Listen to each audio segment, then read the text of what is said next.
RFI et France 24 présentent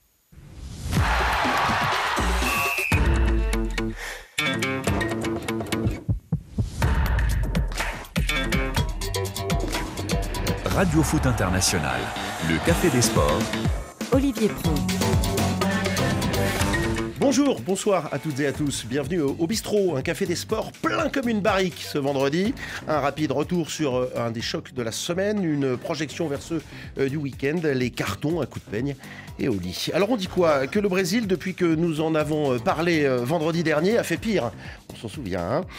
Mardi, troisième défaite de rang, 1-0 face à l'Argentine. La première à domicile en qualification de Coupe du Monde. Et du coup, une très inhabituelle 6e place dans cette poule unique.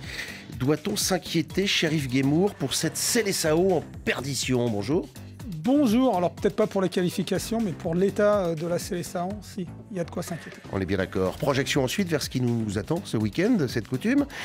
Reprise des championnats, donc, et en première ligue, deux affiches, l'incontournable Manchester City, Liverpool, évidemment, les Reds de nouveau au sommet, deuxième à 1 point, les Sky Blues, peuvent-ils contrarier les Citizens avec un Haaland, peut-être pas à 100%.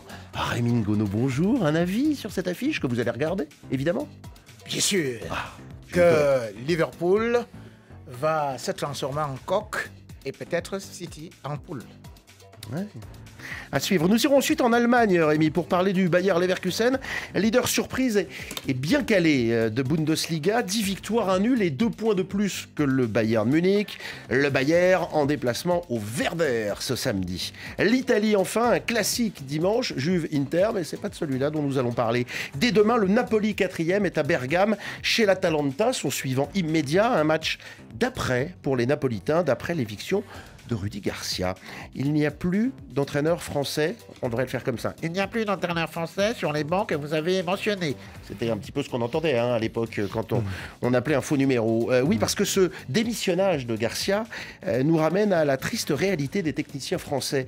Cette saison en particulier, où sont-ils ces techniciens? Nulle part dans les 4 championnats majeurs et même maintenant minoritaires en Ligue 1, 8 sur 18, 44% seulement, on calcule vite et bien. Pourquoi? Comment? Xavier Barret, bonjour, une idée? Ça, c'est un sujet qui vous plaît. Oui, bonjour Olivier, salut à tous. Oui, il y a matière à dire et je pense qu'on aura de bons débats sur le sujet. Ce sera notre débat en deuxième partie d'émission, juste avant vos cartons, puis nos cartons. Puis notre week-end à tous, youpi. Alice, Ménard, Swell, Kedir, Yann, Bourdola sont là. Pierre-Olivier Guérin surveille de là-bas au 4e. Peut-être même que la dame écoute, elle, de là-bas à Dakar. Il faut rentrer là maintenant, il faut rentrer. Nous, en tout cas, on y va pour le Café des Sports.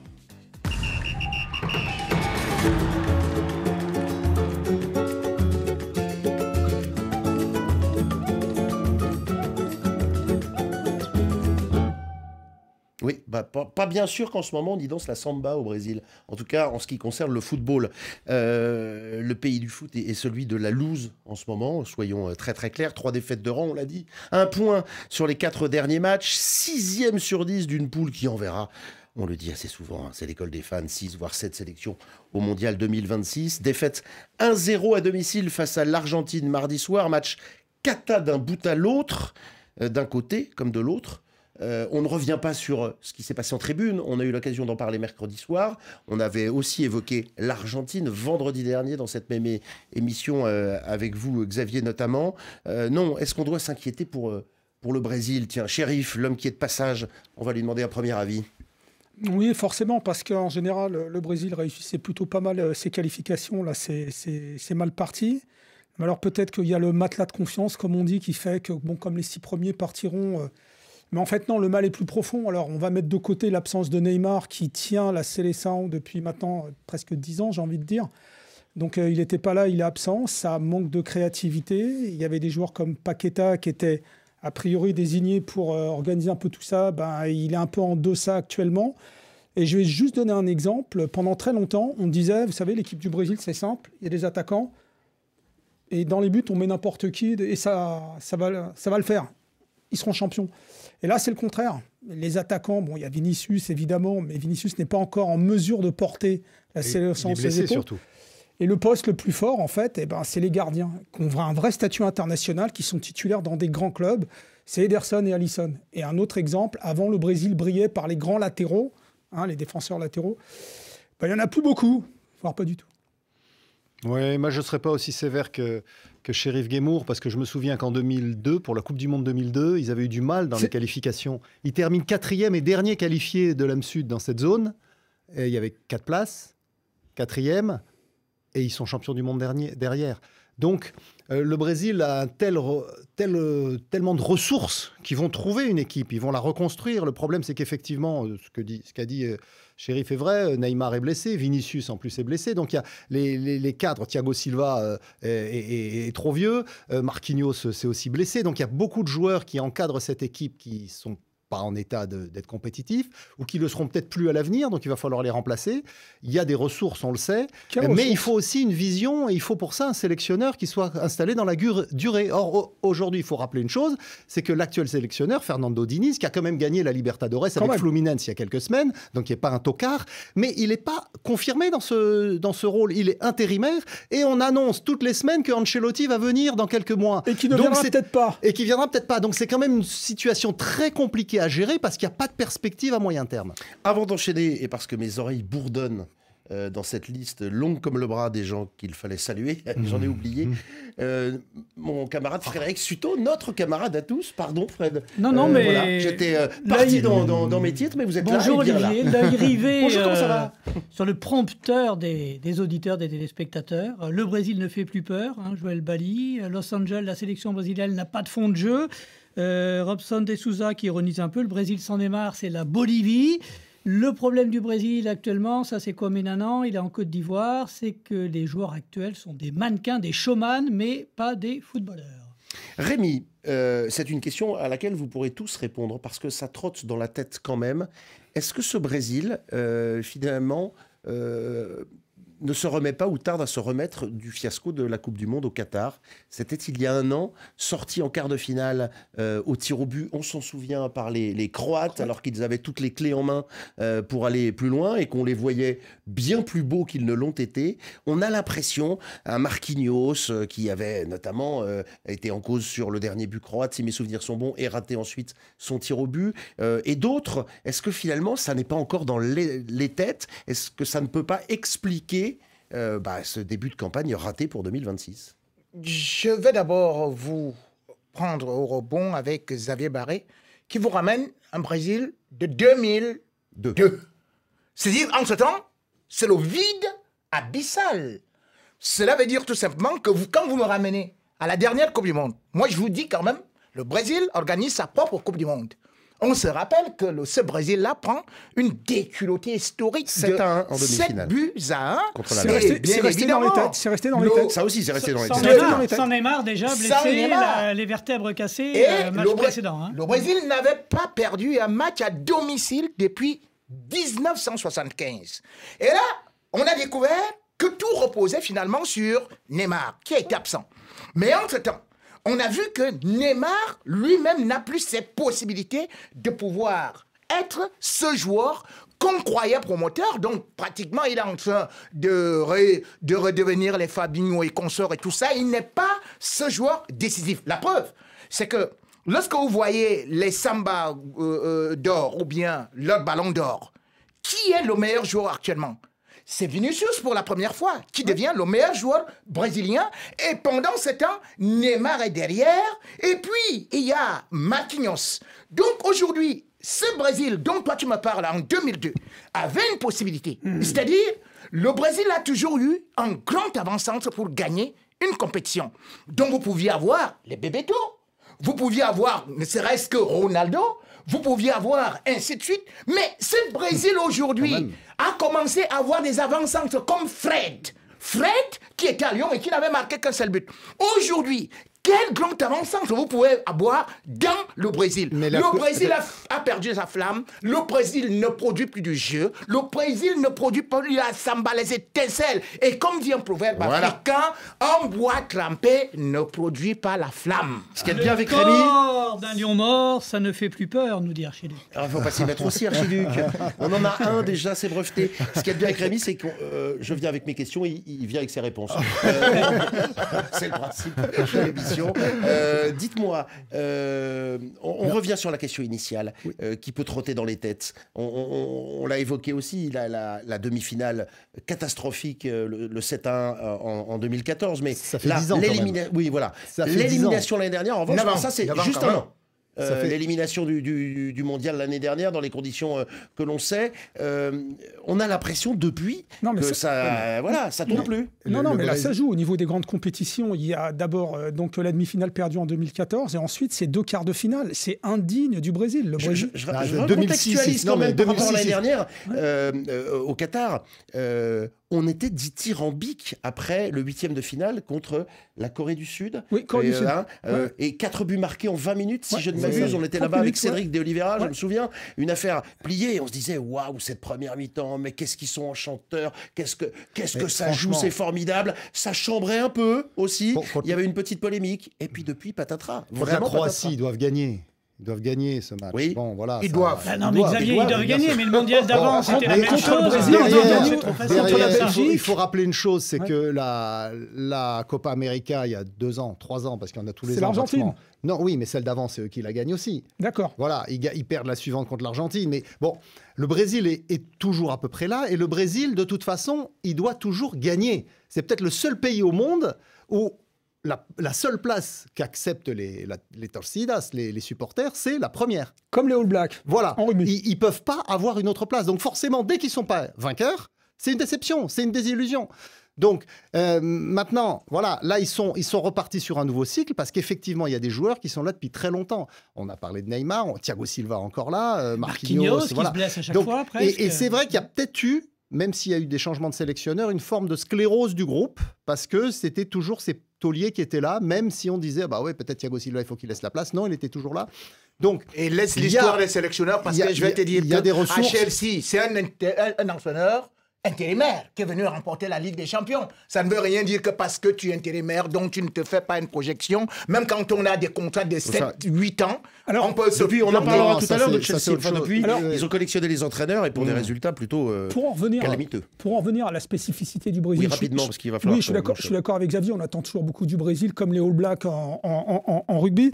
Ce qui s'est passé, le Brésil, c'est une longue évolution qui fait que les jeunes joueurs partent de plus en plus tôt et l'identité brésilienne, il y a une vraie identité de jeu.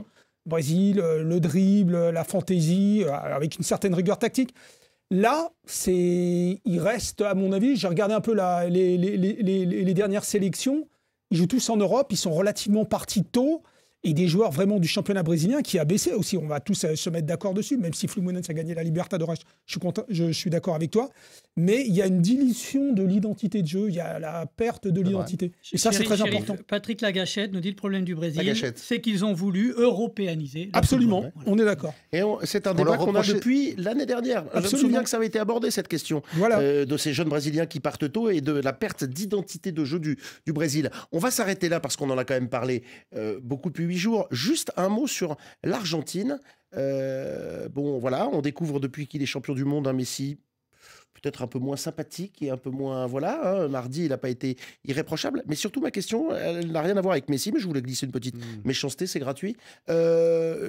L'entraîneur Scaloni serait sur le départ. En tout cas, on lui prête des intentions de partir. C'est lui qui l'a dit, qui a laissé planer le doute. Qu'on ne connaissait pas il y a 1 an et demi à peu près, et qui est devenu champion du monde presque, non pas par hasard, mais à sa grande surprise presque, parce qu'il avait pris cette équipe, mais il ne se voyait peut-être pas aussi beau. L'Argentine est en tête de ces éliminatoires, et pourtant, voilà, c'est l'usure psychologique. On essaye dans quelques secondes chacun. 5 ans. 5 ans qu'il est en poste.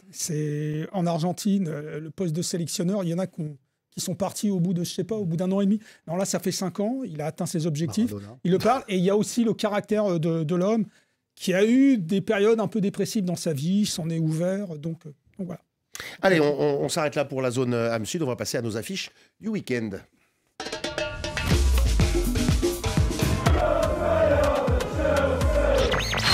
You'll never walk alone.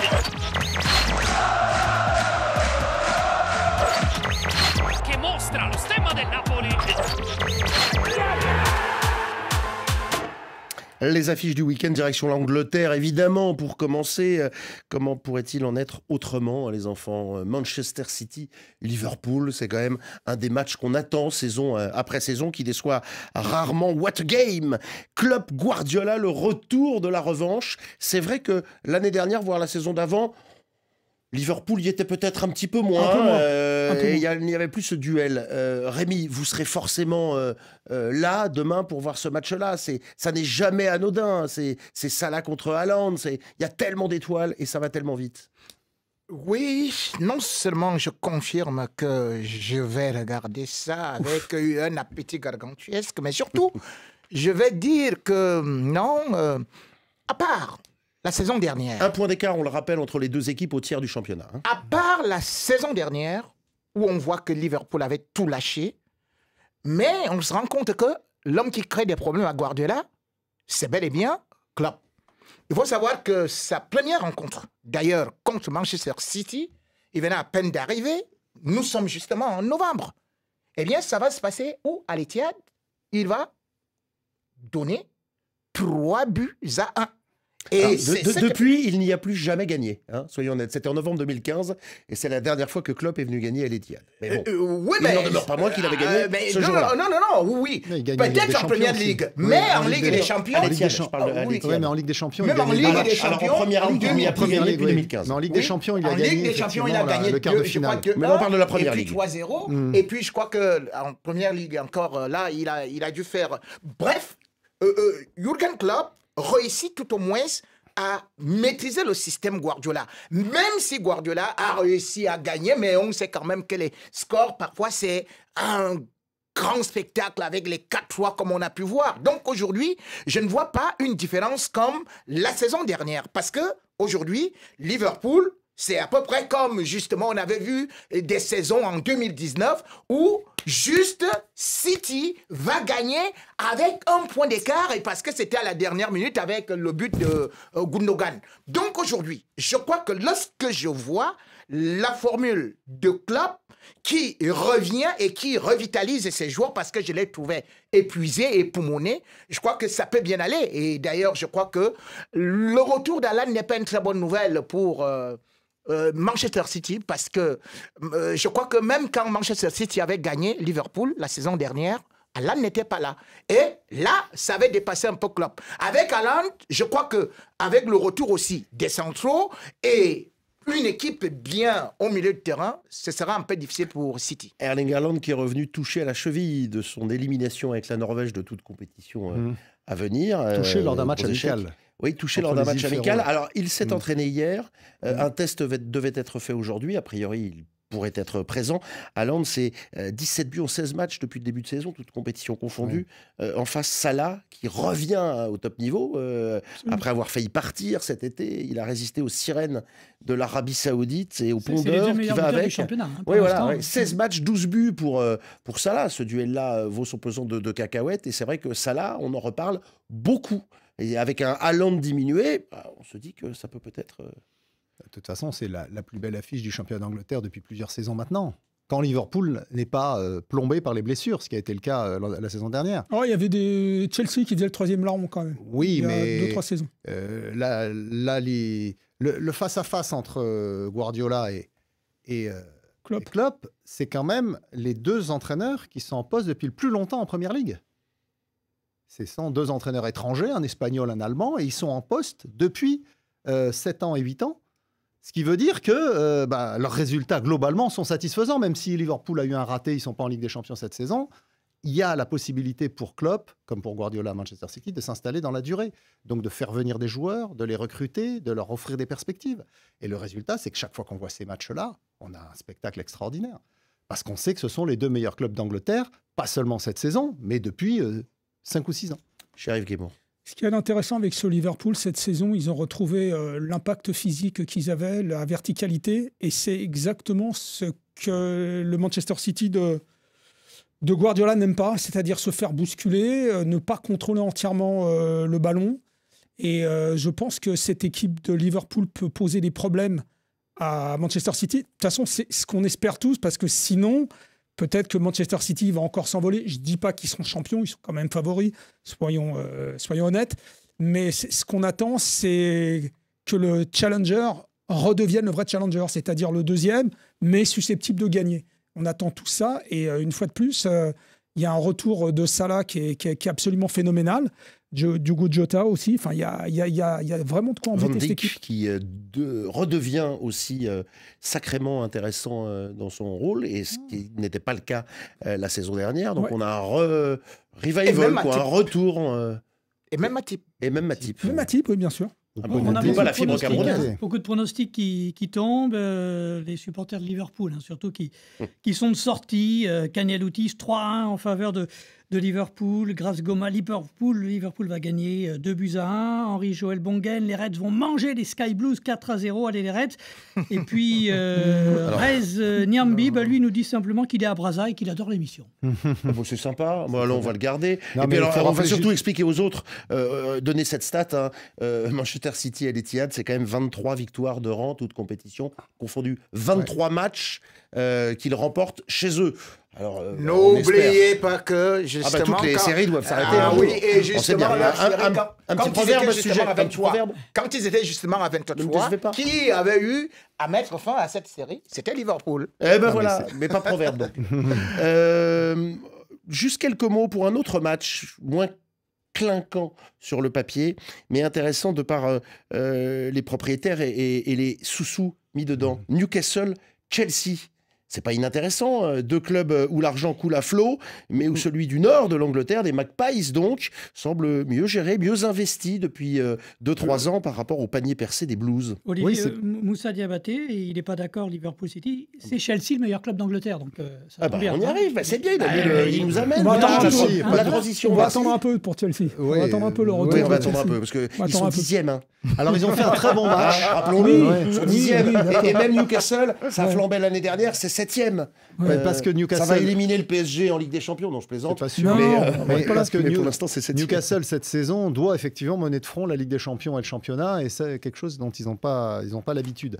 Mais vous le disiez fort justement, Olivier, l'argent à Newcastle, l'argent des Saoudiens, donc, il a été très bien investi. Oui, ça claque pas. On n'est pas allé chercher des stars, on a pris les joueurs dont on avait besoin, on a pris un entraîneur anglais, Eddie Howe, qui avait travaillé avant beaucoup avec de joueurs des anglais clubs. aussi. Oui, beaucoup de joueurs anglo-saxons. Ouais. Et donc, ils ont fait un ensemble. Alors, c'est pas très sexy, Newcastle, franchement, à avoir joué. Mais il y a quelques bons joueurs, notamment le petit Paraguayen Almiron. Et donc, c'est une équipe très cohérente. Chelsea, en revanche, il y a plein de bons joueurs, oui. Ils ont été recrutés à tour de bras par le nouveau propriétaire Todd Boehly, l'Américain. Et par contre, après, il faut faire une équipe avec ça. Et Pochettino, pour le moment, il a un peu de difficulté, même si son dernier match, j'avoue, contre Manchester City, c'était un régal. Ça finit à 4-4. Mais Chelsea retrouve l'efficacité offensive, effectivement. C'est Mehdi Cœur de Blanc qui nous dit ça. On a changé beaucoup d'entraîneurs pour faire référence à ce que vous disiez tout à l'heure. Alors certes, une fois, ça a marché pour gagner la Ligue des Champions 2012, si mes souvenirs sont bons. 2011, 2012 Di Matteo. Ligue des Champions 2012. 2012, c'est bien ça. C'est bien ce que j'avais en tête. Depuis, on change beaucoup d'entraîneurs, mais surtout, ça a été 2021, il l'a gagné. Avec Tuchel. Il a regagné avec Tuchel, c'est vrai. Qui venait d'arriver. Qui venait d'arriver. Mais la valse des entraîneurs, elle ne marche pas toujours. Chelsea, 10e à 10 longueurs de Tottenham, le 4e. Déjà. On rappelle que seule la Ligue des Champions est belle pour ces clubs-là. Oui. Malheureusement, il faut aussi savoir que Chelsea, comme on dit, cette valse a permis de telle sorte qu'il y ait une certaine instabilité, sans pour autant oublier les problèmes politiques qui se sont ajoutés à ça par rapport à la guerre en Ukraine. Donc aujourd'hui, je crois aujourd'hui que Chelsea est en train de revenir d'une agonie. Et bien sûr, vous savez très bien, il y a un proverbe africain qui dit « La maladie vient au galop et s'en va au petit trot ».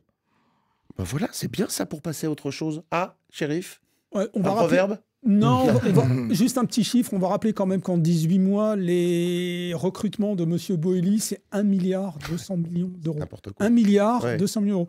Après ça, on va critiquer les Saoudiens. Ils ont combien de Fin de la joueurs parenthèse. sous contrat ce tarif-là, ils en ont moins 57, 48. 63, Ils en ont toujours eu 83, beaucoup, puisque voilà. même la réglementation prêtent, depuis à l'Europe a évolué entière. pour freiner la possibilité de prêter des joueurs, puisque je crois que Chelsea, il y a 2 ans, était à crois-38 joueurs prêtés. Beaucoup plus. je crois, 38 joueurs allez, prêtés. ouais. 5-6 Officiellement. minutes encore pour Ouais, évoquer 2 autres affiches en Europe ce week-end. En Allemagne, le Bayer Leverkusen n'en finit plus de surprendre hein, en Bundesliga. 10 victoires, 1 nul, 2 points de plus que le Bayern. Là encore, on est au tiers du championnat, même dépassé. Qui l'avait vu venir? Xavier, bien sûr. Pas forcément. Maintenant, il faut reconnaître que la saison dernière, déjà, Xabi Alonso avait fait du bon travail Voilà. et qu'il a recruté intelligemment cet été. Il a pris, par exemple, le petit Grimaldo, l'arrière-gauche de Benfica. Révélation. Qui est un très, très bon formé à la Masia, à Barcelone. Hein, À gauche. et qui n'a pas su le garder. C'est dommage, mais bon. Mhm. Ensuite, il a récupéré Granit Xhaka, le milieu de terrain Absolument. suisse d'Arsenal, qui capitaine de manque la à sélection Arsenal, hein. suisse, qui manque à Arsenal, effectivement, qui apporte beaucoup. Et puis surtout, il a récupéré aussi le petit Florian Wirtz, qui était blessé la saison dernière et qui a été absent presque toute la saison et qui est quand même un des grands espoirs du football Il y en a allemand. Victor Boniface qui Et plante, Boniface devant. face à Victor un Boniface Nigérian, et- hein. 15 matchs, 10 buts. Ouais, qui est un avant-centre puissant et qui complète bien ce groupe. Donc on a une équipe très cohérente Ouais. qui ne joue pas la Ligue des Champions, mais seulement la Ligue Europa. Du coup, ça les libère pour le championnat. Et pour le moment, ils réussissent un quasi sans faute. Il ne faut pas oublier qu'ils ont fait match nul contre le Bayern en étant 2 fois menés et à chaque fois en revenant au score. Et côté africain, on rappelle le Burkinabé Edmond Tapsoba qu'on va retrouver à la CAN. 13 matchs, 1 but. Donc, un pilier de la défense, du leader de Bundesliga et le Marocain Amin Adli. Adli. 2 buts, 12 matchs joués, 2 buts. Mais enfin voilà, ils sont là. Ils seront au Werder Bremen, qui est 12e ce samedi. On rappelle le palmarès du Bayer Leverkusen. Hein. Ça va être assez rapide. Ouh là là. Une Coupe d'Allemagne en 93, une Ligue Europa, ça ne s'appelait pas ainsi. Coupe de C'était la l'UEFA, Coupe ouais. de l'UEFA en 1988. C'est le bien Riron s'il est de retrouvé, la Liga. Ah ouais. Hein, en Riron. Bundesliga, Par contre, champion du monde de la malchance. Ah oui. En 2002. En Ils 2002. ont tout perdu, les pauvres. Ils pouvaient être Ça l'est. champions. Et vous avez vu, Rémi, ça le fait rire, le Guémour.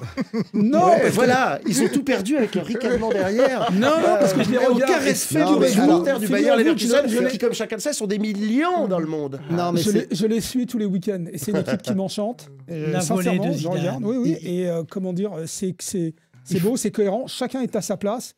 Et c'est marrant parce qu'on va reparler peut-être un peu de l'Allemagne.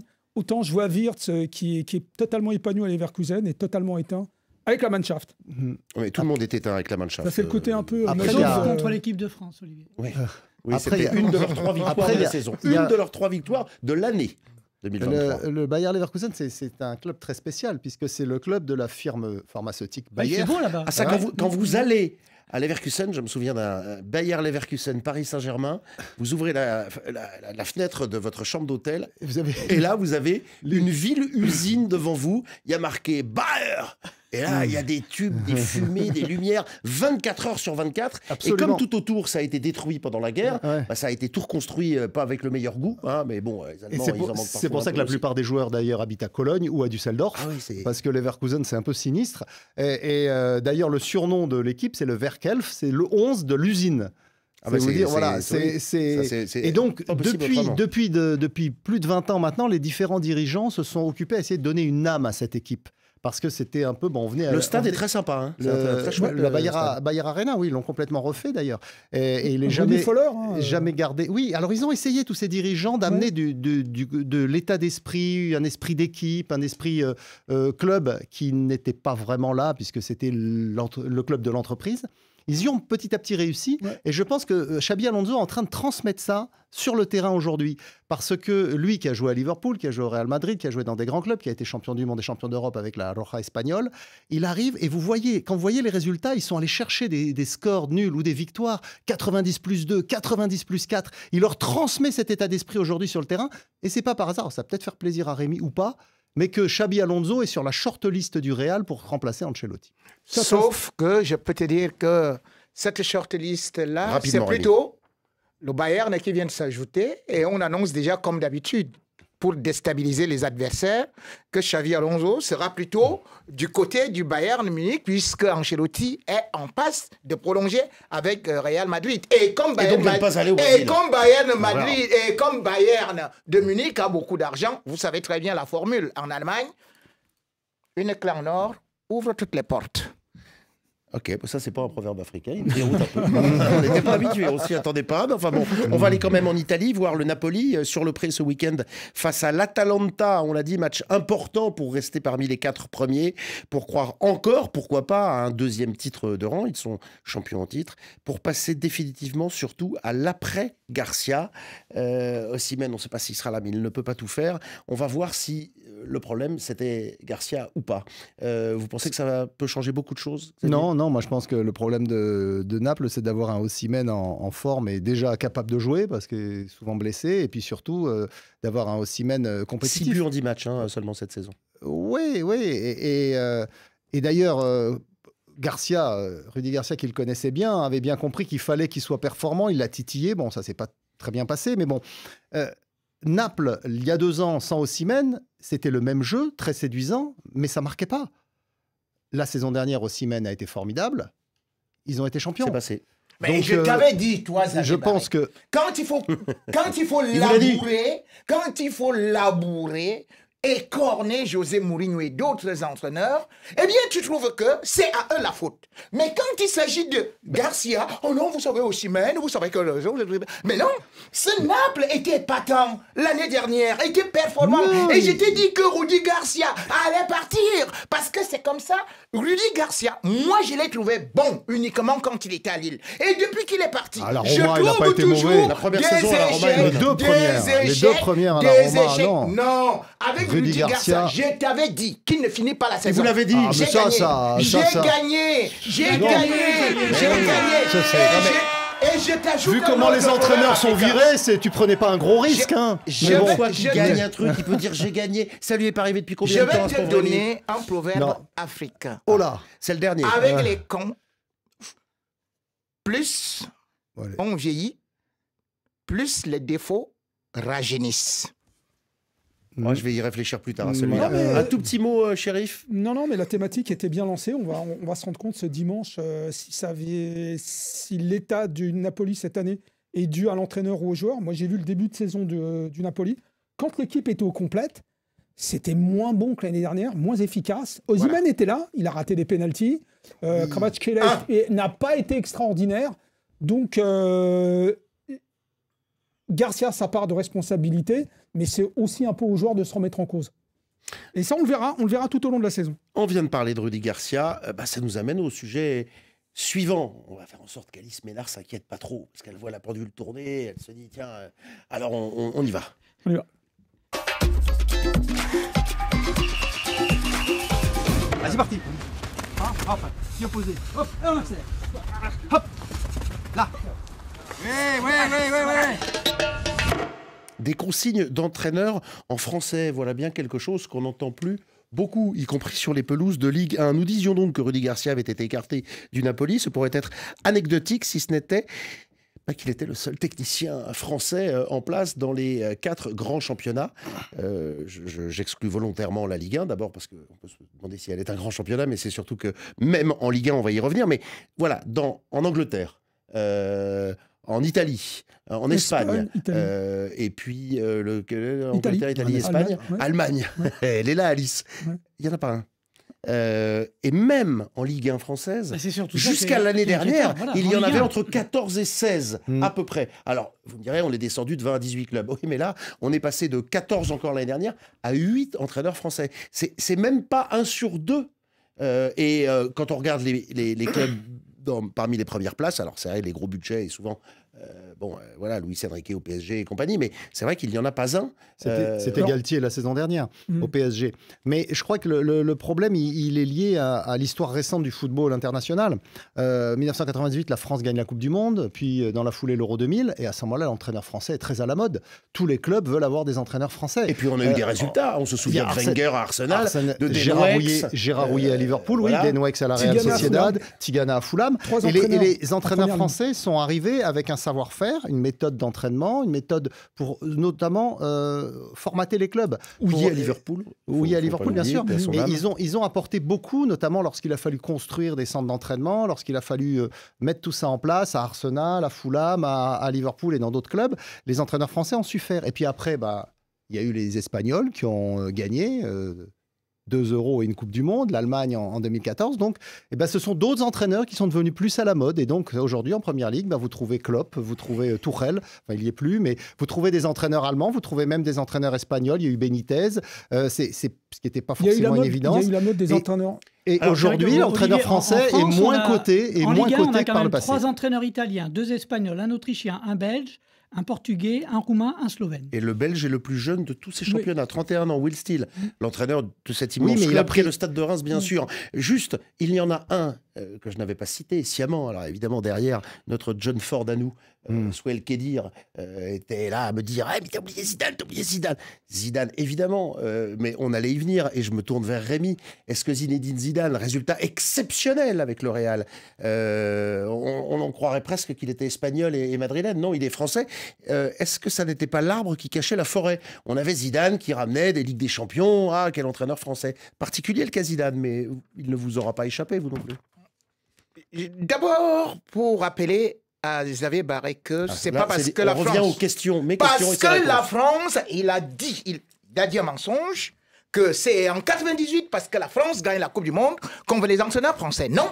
En 92, quand il y a la Première Ligue, d'ailleurs, Wenger arrive à Arsenal 96. En 96. C'est en 96. Oui, c'est-à-dire qu'en 92, déjà, on avait déjà, c'est-à-dire des grands entraîneurs en Première Ligue. C'est-à-dire que vous allez voir qu'il y avait, par exemple, ne serait-ce que les Ancelotti qui sont partis là-bas, vous avez vu les Italiens qui sont partis là-bas. Oui, c'est-à-dire que dès que la Première Ligue a commencé, et en 2012 encore, ça a continué. Je vais donc dire que sur... Wenger était un précurseur. Attendez, non, mais là, il dit des bêtises. Je vais te dire ceci. Il y avait l'Écossais. Il y avait l'Écossais qui était à Manchester United. Et quand vous essayez de voir... Sir Alex Ferguson. Vous allez aussi voir les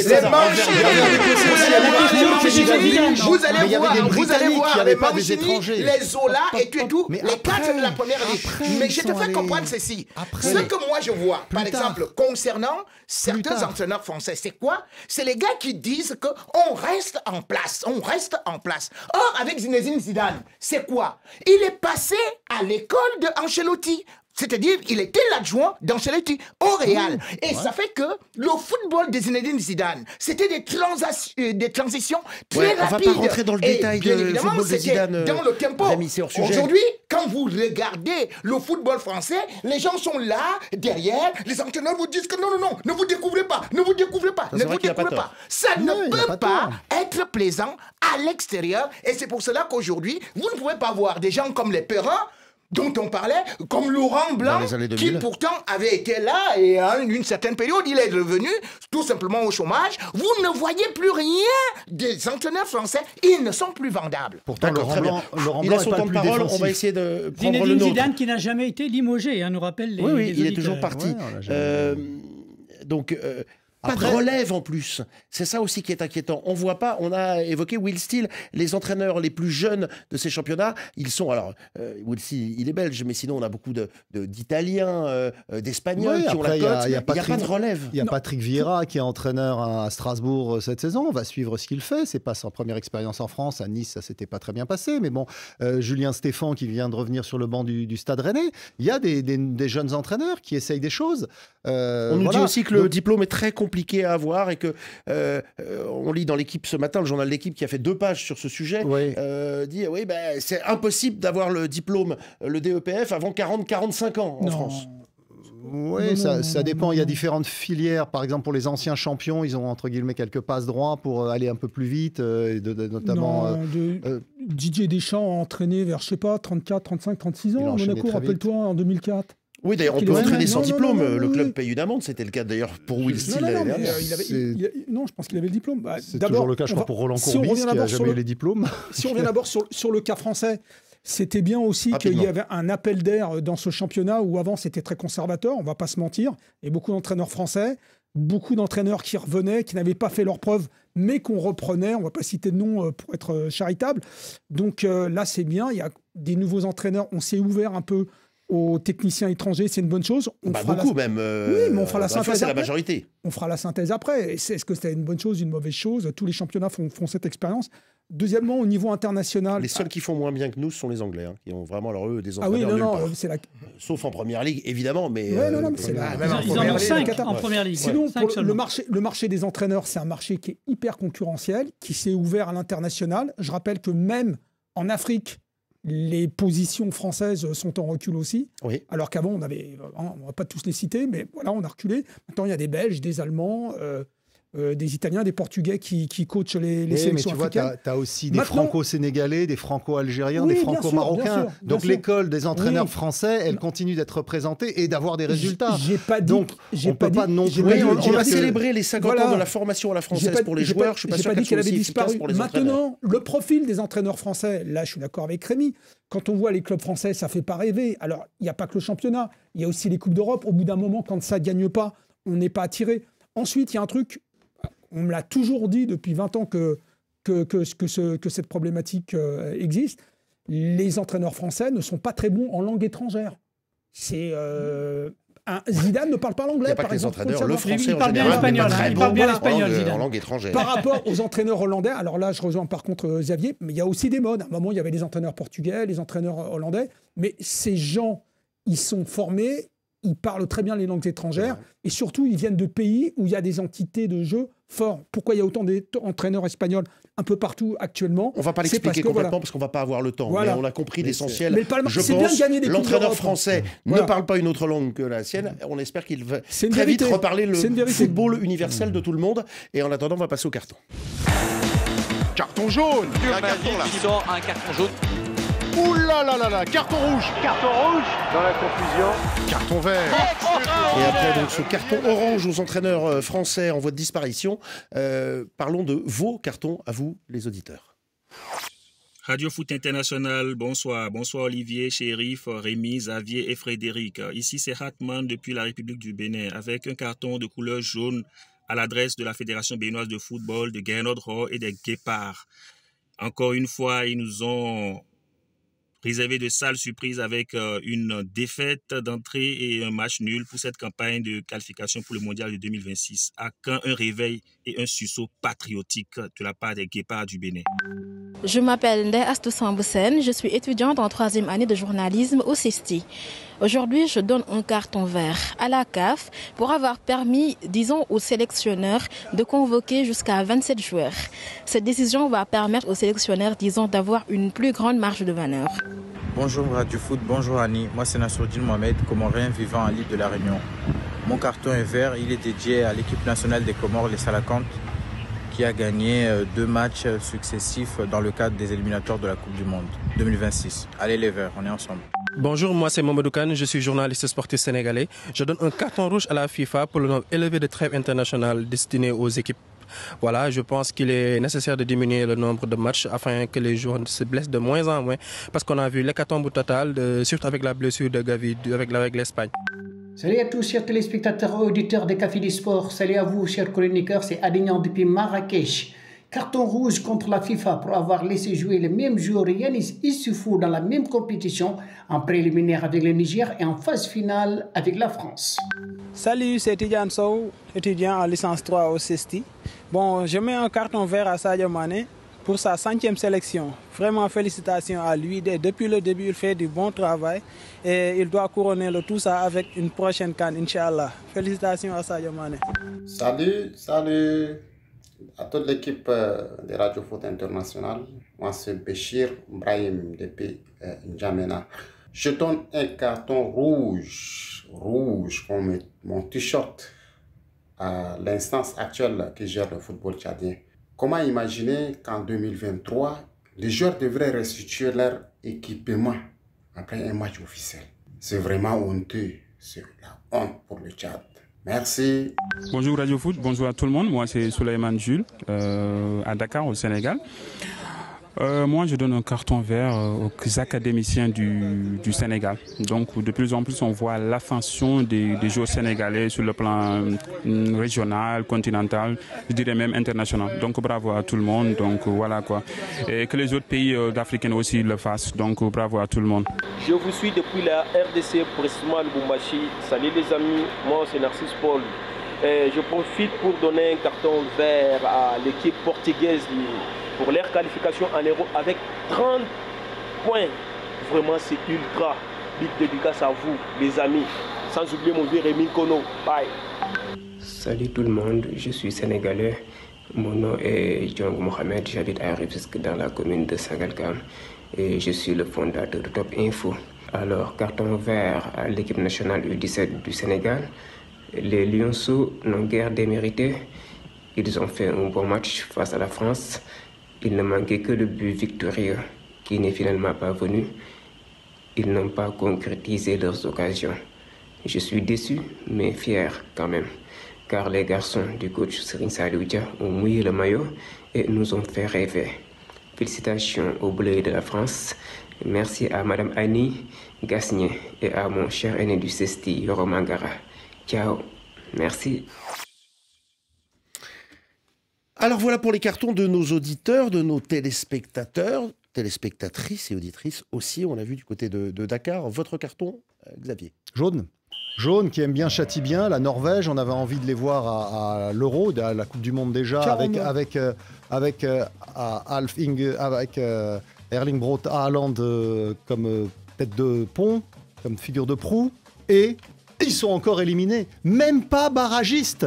Même pas barragistes pour l'Euro. Vous avez 24 pays qualifiés. Vous en avez 12 qui sont impliqués dans les barrages. Vous avez l'Estonie, vous avez la Bosnie. Et même pas la Norvège, qui sera l'un des grands absents de cet Euro avec la Suède, elle également éliminée. Ça va pas très fort pour les équipes scandinaves. Et pour Erling Haaland et sa sélection. Shérif. Carton rouge à la Mannschaft, rien ne va plus avec cette équipe d'Allemagne qui est condamnée aux matchs amicaux à 7 mois de son Euro qu'elle organise à la maison. Donc défaite contre le Japon, défaite contre la Turquie à domicile, défaite contre l'Autriche, rien ne va plus. On a tout essayé. 6 défaites en 2023, ils n'avaient pas fait pire depuis 64. Oui, on a fait partir ce bon flic, on l'a remplacé par Nagelsmann. Il a tout essayé lui aussi, ça ne fonctionne pas, ça ne marche pas. Tous les joueurs sont là, ils ont tous été essayés à tous les postes. On a même mis un vrai neuf, Füllkrug. Rien ne marche. C'est inquiétant pour cette équipe d'Allemagne à 7 mois de son Euro. Frédéric Suto. Carton vert pour la chemise blanche d'Hervé Renard, sélectionneur de l'équipe de France de foot. Hervé Renard nous a reçus ce matin, Fédération française de foot, interrogé par Hugo Massonnier et Christophe Jousset. On le retrouvera, on entendra ce week-end sur RFI dans Mondial Sport, 16h10, temps universel, samedi le samedi dimanche. Et le dimanche, on n'oublie pas, on vient suivre. Ancien vainqueur de la CAN, Zambie, Côte d'Ivoire. Oui, et qui a rappelé Marie-Antoinette Katoto. Rémi, ça vous laisse 40-45 secondes, c'est royal. Nestori Irankunda, carton vert à lui, c'est une pépite australienne de 17 ans qui vient de signer au Bayern Munich et qui va rejoindre justement le club allemand en 2024, en juillet plus précisément. Mais son histoire est surtout intéressante dans la mesure où il a fui avec ses parents la guerre. Enfin, ce sont ses parents qui ont fui la guerre au Burundi. Ils sont allés dans un camp de réfugiés en Tanzanie. Et finalement, c'est là où il est né, dans un camp de réfugiés. Et maintenant, ils ont réussi à traverser pour aller en Australie, où d'ailleurs il est déjà convoqué en sélection. Comme quoi, comme dit le proverbe africain, un diamant du village prend de la valeur en ville. Merci Rémi. Carton rouge de Radio Foot, carton rouge à la Fédération française de football et pas la FIFA comme l'a évoqué un de nos auditeurs tout à l'heure. À la FFF pour avoir manqué bêtement de vigilance et fait jouer Yanis Issoufou lors du mondial des moins de 17 ans en cours, alors que le jeune homme avait déjà joué il y a 18 mois pour le compte du Niger, le tournoi UFOA B qualificatif pour la CAN et pour cette Coupe du Monde. C'est une infraction au règlement et comme on dit, nul n'est censé ignorer la loi. L'équipe de France devrait bien s'en sortir. La FIFA, a priori, ne va pas sanctionner. Mais c'est quand même lamentable de voir une aussi grande fédération faire de telles bourdes. Voilà, messieurs, c'est dit, c'est fait. On a réussi à faire tout le programme. Merci d'avoir été autour de moi. Merci pour nos auditeurs, nos téléspectateurs. Et on se retrouve très très vite, bien sûr, sur RFI et sur France 24.